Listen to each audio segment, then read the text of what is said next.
All right. As somebody who always, not sometimes, but always was looking to motivation to help me achieve my goal, motivation, it's a problem. It's a trap.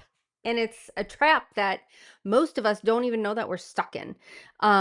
So you're never going to feel ready. Might be a slap in the face, might be a gut punch, but you're never going to feel ready to start something. There's never a perfect time to have kids, to start a business, to start a new nutrition program, to start working out, to, I don't know, to take a vacation, to move. There is never the right time. Okay. Doesn't exist. But what we're going to talk about today is why motivation is a trap and why feeling ready is keeping you stuck. Okay. So I have some really great helpful tips in this video. Um, and motivation is actually a place where people do get stuck. It sounds super helpful. It sounds productive.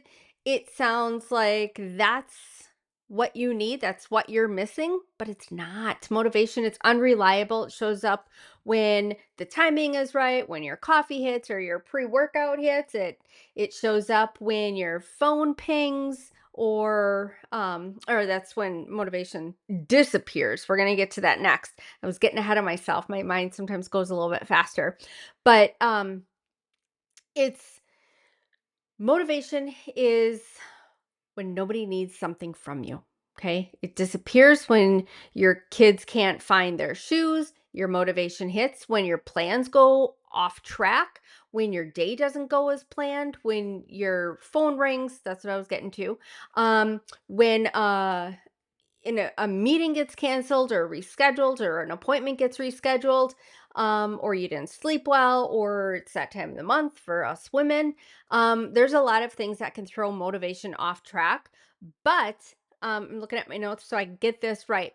Research published in the Current Directions in Psychological Science by Dr. Baumeister.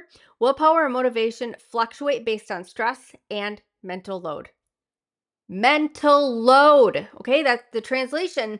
The more overwhelmed you are, the less you feel like it.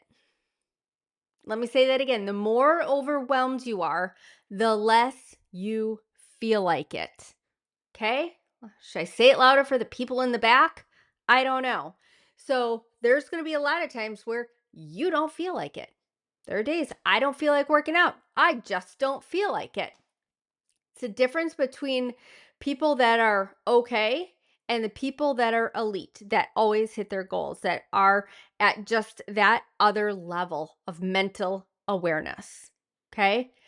They don't wait for motivation. They do the thing because they know it's a part of them. They know that's what it's going to take to get to the next step.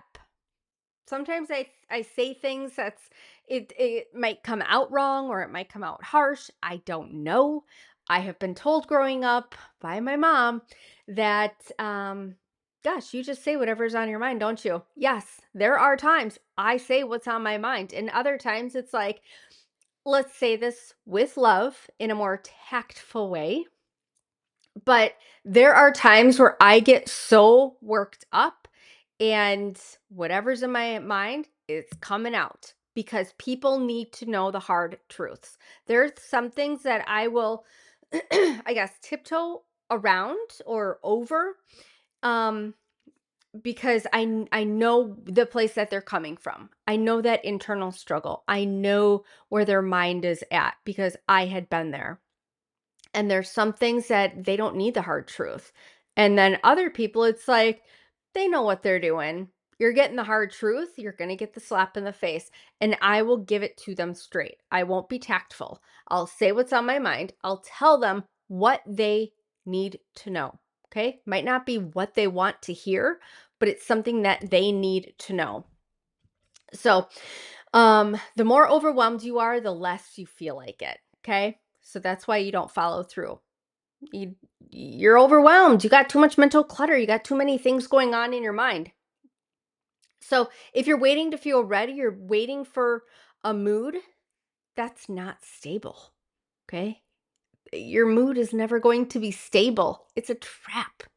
So, Let's not let the mood run the show. If you only act when you feel motivated, you're letting the mood run your life. You're letting the mood run your life. And moods, they change fast. I mean, take a look at me and my husband. You don't know us. I don't know you. But if he's helping out around the house, if he's taking things on and doing extra things to take the load off of me, and he's making my life and my job easier, like putting away the dishes or doing the laundry or vacuuming when I didn't ask him to, that's freeing up something else in me that I don't have to worry about. And it's like, okay, I'm liking this. I'm in a good mood. He just took something stressful off of my plate. So now I can focus on what I need to, and it makes me happy. And then if he doesn't do that, could be 5 minutes later, he does something else that puts extra strain on me. Guess what? My mood is shifting. So moods, they're unreliable. Now think about this. How many times have you said, "I'll do it later. I'll do it tomorrow. I need to feel focused first." How many times have you said that? Probably a lot. Okay. It's that's your brain's way of conserving energy, is just trying to put it out of sight, out of mind. Don't want to think about it. So you're putting it off to a future date, whether it's later that day, whether it's 5 minutes later or a day later, a week later. That's your brain's way of conserving that energy. And Dr. Huberman, he talks about how the brain is wired to avoid unnecessary effort. When something feels hard or undefined, your brain goes, yeah, okay, let's just start scrolling. Okay. We don't want to do that. We want to choose the easiest option. And the easiest option is not doing the damn thing at all. And we can doom scroll. Okay. I know you've done that. I've done that. But I've been a work in progress. I know better. So it's always going to choose the easiest option. Okay, so rest, distraction, avoidance. It's nothing is wrong with us. We're human and we don't know any better. Okay. So motivation isn't the answer. Then what is? Well, it's structure. It's just boring, effective, not magical at all. It's just structure. So, structure means that you decide before the moment shows up. So, if you're starting a workout routine, you're deciding the night before, you're putting your shoes out, you're putting your socks out, your clothes that you're going to wear, you're getting your gym stuff ready. You're getting all the necessary pieces together, setting them aside next to the bed or in the bathroom. You're setting your alarm. You're deciding what's going to happen the next day. Chances are it's going to happen unless you let that mental noise win out, that loud voice in your head win and say, no, just sleep in. You don't need to do this. Trust me, those voices get super, super loud because the easiest option is what? Staying in bed, sleeping in, not doing the thing. So pre decide what you're going to do when you're doing it. So if you're a morning person, you want to be out of bed at 6. Okay, have everything set and ready to go. Have your alarm set for 5:45 or 5:30, whatever, however long it takes you to get ready. If you're trying to start a nutrition program, if you want to start eating cleaner and healthier and fueling your body to help you meet your goals, guess what? You're going to be meal prepping. You're going to be planning out a few days in advance what you're going to be cooking. Might be crock pot meals. It might be those meal ready to ship places. And you have that already set up on an automatic delivery each week or each month. That's one less thing that you have to decide or think about. It's already done for you. You don't have to think about it because you know it's already going to happen. So you're pre planning, you're planning ahead so that you do what you say you're going to do. So, um, when you let me just get back to my notes here because I did get a little off topic. Um, Motivation, it's keeps the question open. Should I or shouldn't I? Structure, that design that I just talked about, design closes those loops. It removes the question of whether or not you're going to do the thing. So, with limits, even with structure, if your task is too open, your brain starts to panic. Work on my business, clean the house, get in shape. Your brain hears your laundry list of things that you're going to be doing. Don't do that. Just limit it to 3 or 4 things each day.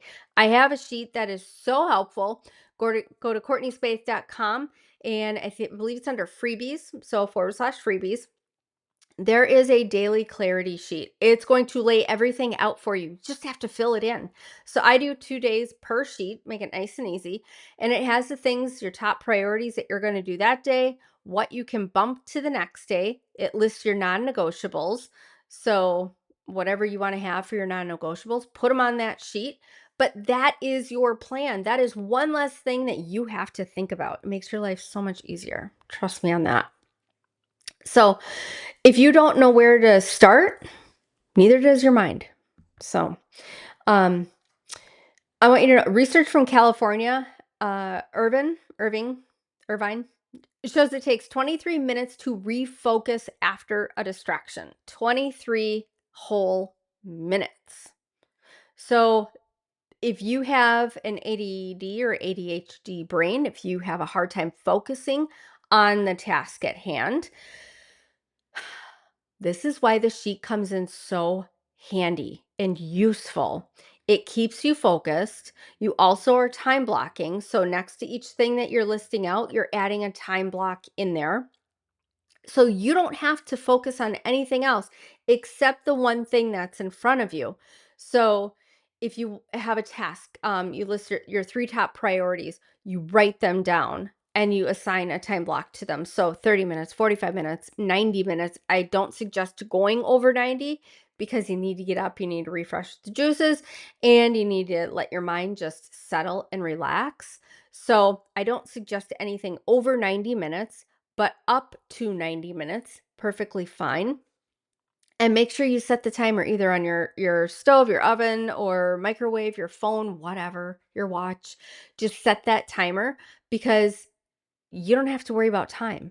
You know the thing that you're focusing on. The timer's going to go off when that time is up, and you can just focus on whatever you're doing, that task at hand. So, if you don't do this, the cost is going to be you're never going to close loops, you're never going to finish anything. It's going to take you like 3 times longer to actually finish what you need to get done. So, time block, list those priorities, and focus on the one thing for as long as it takes. Again, don't go over 90 minutes. I suggest about 45, 60 minutes. That's okay. Sometimes 60 minutes. I find it goes really, really fast. But when that timer goes off, get up, walk around, get outside, grab coffee, use the restroom, grab a snack, whatever you need to do. Just don't think about work during that little break.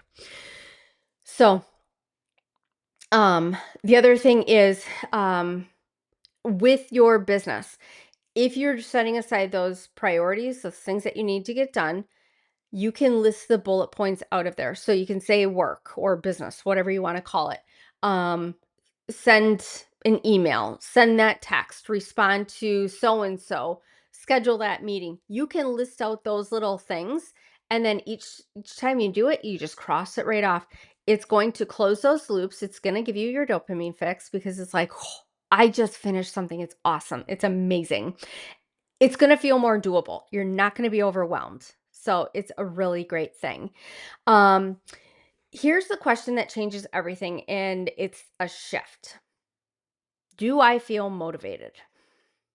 Probably not. Okay. Start asking yourself, instead of do I feel motivated, ask yourself, what is the next small move? What is my next step? Okay. You're just thinking micro steps. So you're not looking at the whole staircase, looking at that top stair and saying, okay, how am I going to leap from here to there? You're not going to do that. That's going to make your mind start spiraling. You're going to get overwhelmed. You're going to go into like that paralysis mode. Um, So just focus on the one step that's right in front of you. So motivation, it asks for emotion. Action asks for direction. Awesome. Okay. Those tiny steps, those little micro steps that I was talking about, it's going to beat out the big feelings. Okay. People who get things done are not more excited than you. They're not more decided. They move first. They decide and move first. So um that's then where the motivation it starts catching up. It's not the other way around.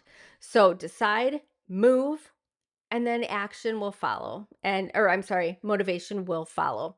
So here's what I want you to remember. Motivation feels heavy, structure actually helps. You don't need to feel ready. Okay? People that say, "No, you need to feel ready before you do this." Blah blah blah. No, you don't. Don't listen to those people. It's usually the people that have never done what you're doing that are trying to tell you what to do. Don't listen to those people. I don't know anybody that would be smart enough to listen to those people. Um, so you need containment, you need structure, you need boundaries. Don't wait for motivation because it's never going to show up. If it does, I would love it to knock on my doorstep, but unfortunately, it's not how it works. So I hope you found this little lesson, this little tutorial helpful. If you did, make sure to leave a comment or the thumbs up, and make sure to subscribe too, so it helps more amazing people find this channel. And if you want more resources, if you want the sheet that I was talking to, the daily clarity or the clarity daily clarity list. Sorry, I'm losing my thought on what it was called. CourtneySpaeth.com/freebies. It is in there. All you have to do is put your email address in. I promise I will not spam you or send you crap. I will only send you the good, helpful things, and then you can get instant access to that sheet. So, all right, talk to you soon. Bye.